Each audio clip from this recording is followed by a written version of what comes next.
dimuqraadiyad iyo rabitaanka shacabka Soomaaliyeed markuu arkay in xukuumadda ku fashilintay ballanqaadkii ahaa kow diyaarinta hanaan iyo qorshe cad oo lagu gaarayo doorasho qof iyo cod ah sanadku 2020 dhamaystirka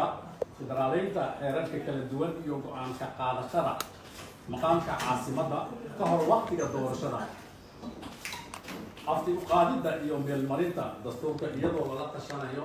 labada gole ee dowlad goboleedyada iyo qaybaha kala duwan ee bulshada hirgelinta nidaamka axsaabta siyaasadeed si ay uga qayb qaataan ama qayb uga noqdaan doorashada dimuqraadiyeysan ee dalka ugana howlgalaan dalka oo dhan markay ku fashilmeen diyaarinta ciidamo amniga suga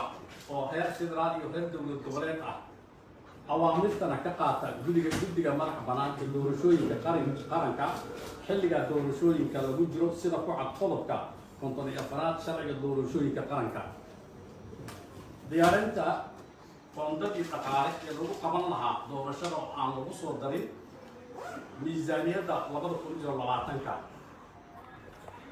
markuu dhageystay golaha shacabka ee baarlamaanka federaalka ah warbixintii guddiga madax bannaan doorashooyinka qaranka ay ku caddeeyeen in ay awoodi waayeen soo gudbinta qorshaha qabsoomidda doorashooyinka muddada ku xusan qodobka 13 faqradda 3 sharciga doorashooyinka qaranka isla markaasna ku dhawaaqeen inaysan ku qaban karin doorashada waqtigii loogu talagalay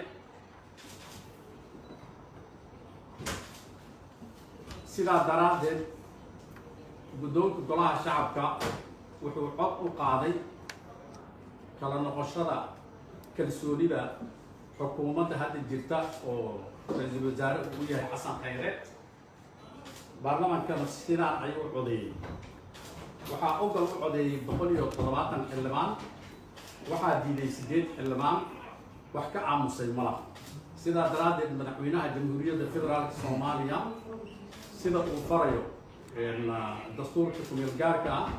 oo in si degdeg ah u soo magacaaba ra'iisul wasaare iyo xukuumad waddankan gaarsiin karta fulin karta doorasho qof iyo cod ah muddadii loogu talagalay aad iyo aad u mahadsantihiin